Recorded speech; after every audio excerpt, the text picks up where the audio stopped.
Hello and welcome back to A Foreigner and Family in the Philippines. And I'm back over here at the farm. This is the rubber area. And this right here is actually the pathway.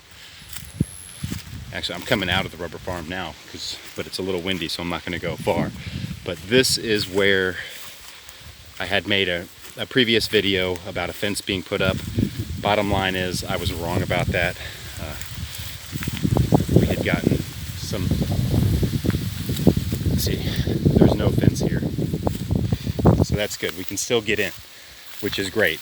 I had just gotten some bad information because they had put up some materials for a fence, and I don't know if they were taking those to build a fence somewhere or if they used them for something else.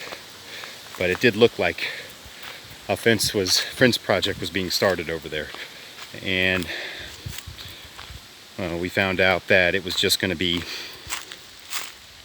on one side of the path, so we would still have access, but it doesn't even look like it's being built, so that's good. I still have access to the rubbers here. And it's actually been a little while since I've been over here to check on them, so I'm going to take a look at them here. Those were planted a little newer. They're a little skinnier, a little skimpier up on the hill too. These are the older ones, which are a little bit fatter, and probably just a couple years away from tapping here. And hopefully those rubber prices will go up one day.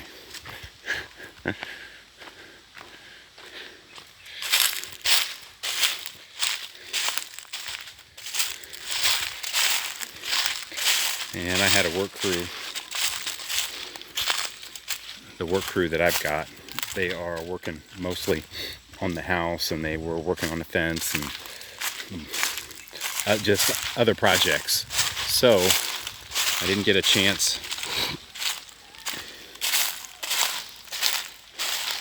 to get over here as much as I would like. I had gotten over here with the mower, with the machete, doing some weeds, but it had gotten a little out of control. And we had some guy come over here, Marley, and he cleared these weeds great over on this side. It actually looks like a park back here. I can see stuff starting to grow back a little bit, but it's not bad at all. And I know he had gotten up on that hill and then over the other side, but it looked like the last time I had seen it, there was still quite a bit over there that needed to be done. So I just want to take a look and see how that looks. This is actually the back of a mountain here, which is pretty nice. It's got a pretty nice view.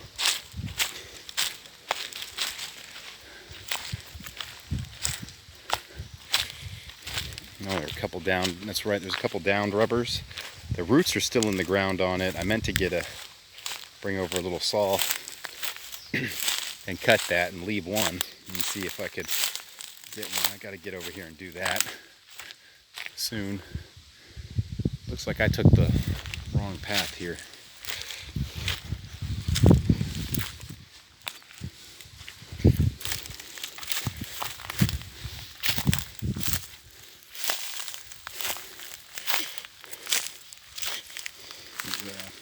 So this rubber fell over, and the tree stump is there.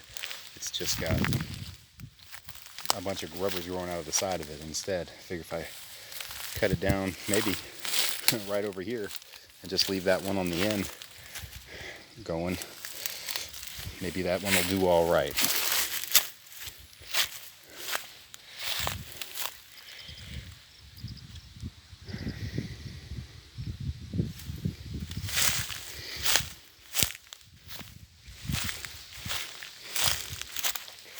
Oh yeah, but this is a great view over here.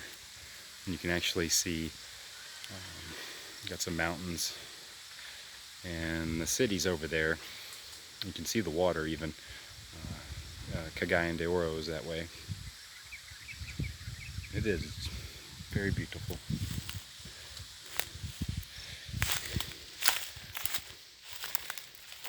And I have seen the videos that I've shot with this camera, and they are terrible as far as the bouncy.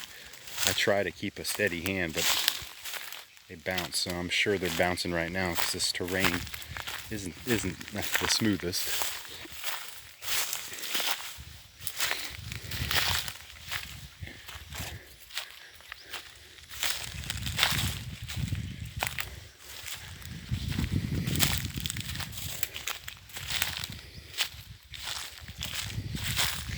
So I guess I'll talk about the corn planting.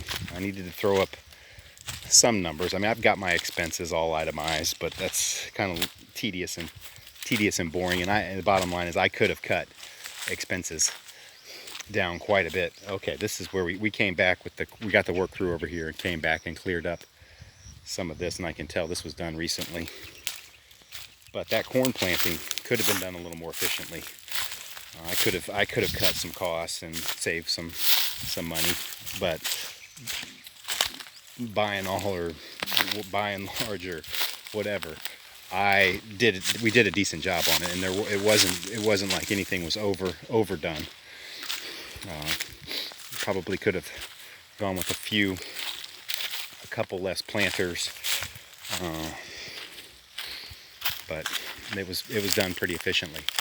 So with that being said, we had a cob weight, the corn that was on the cob, while it was on the cob, and we sacked it up after the harvesters pulled it out and shucked it out of the field. Then it was about 45,000 kilos. Actually, I've got that wrong. It was about 54,000 kilos. I'm dyslexic even verbally. So it was about 54,000 kilos. And then once we had the sheller come and dry it, the sheller comes and takes it off the cob. And then we take it and spread it out on the tarps and dry it for 3 days on the tarp. And after it was dry, it weighed, and we took it to the buyer. We had 34,000 kilos. So the total, close enough, but it was actually 33,000 kilos of dried corn ready to sell. And then somebody will buy that, probably a big feed company that mills it. And I told you the situation where we had the buyer. We just hit a little pocket where, I don't know if there was some swine fever, some bird flu, or just that coronavirus scare. Kind of cut back on some of the feed buying, but the price just took a dive. In fact, we sold the first day, and we wanted to sell it all at the same time, but we sold the first day 13 pesos per kilo, and then the truck was full. So the second day when they came, we sold it at 12.5 pesos per kilo, after we had already agreed to a certain price, but that's just the way it went. And with that, my expenses for that corn planting were a little over 300,000 pesos. And let me see if I can get shielded from the wind here. A little bit. And so my expenses were a little over 300,000 pesos. And when we sold the corn, we got 412,000 pesos. Which, I know that sounds, whoa, no. 414,000 pesos. And every number I've said, I've changed. But it was a long walk over here, and I just wanted to show the front and kind of apologize if the neighbors had seen the video there where I got a little irritated about the potential road. But so with that, we made about 114,000 pesos on the corn, which, man, big number. It sounds like a lot, but 114,000 pesos is a little over $2,000. And it took 4 months, probably a little over 4 months, because then you've got some prep work on the field. So that kind of sucks. I mean, I would make that in 2 weeks. Actually, less than 2 weeks, maybe just over a week back in the U.S. And now So that was a little rough. That was a little rough. I was hoping for a little more, and that's not going to be a big money maker, but that's how that went down. So it was just kind of to keep the farm going until I can get to this rainy season and get started on the future of the farm. So, well, I got over here to the other side. I'm just kind of looking down. And it's always those little fringes and things that get left. And it looks like they did a great job. I know there's some slope over here. They didn't quite make it down the rows. They stopped doing it. I liked that we were going down each row individually. And then they got a little sidetracked on that and just kind of went down the bottom here. But I think it may have needed a little more there. So that's not too bad. But man, I got to find time to get over here to get this cleared.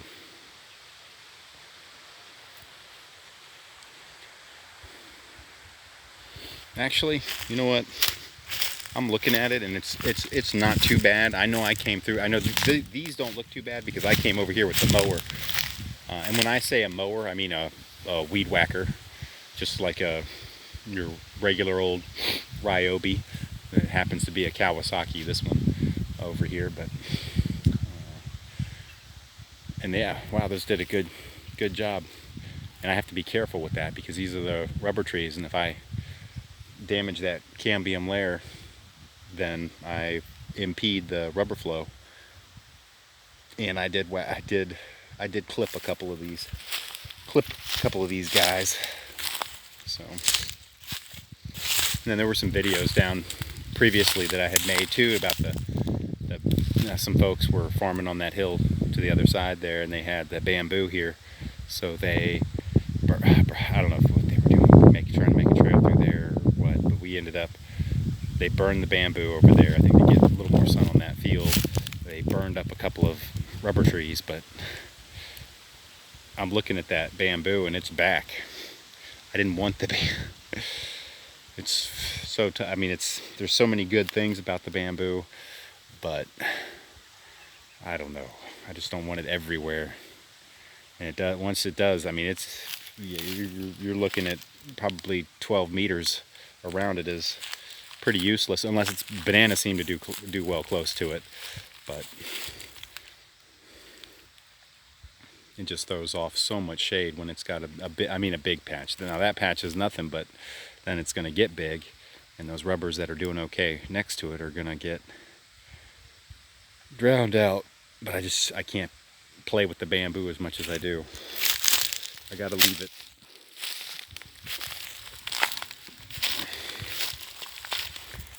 So I think I have rambled on long enough, so I'm going to leave it at that. Please like, comment, share, and subscribe.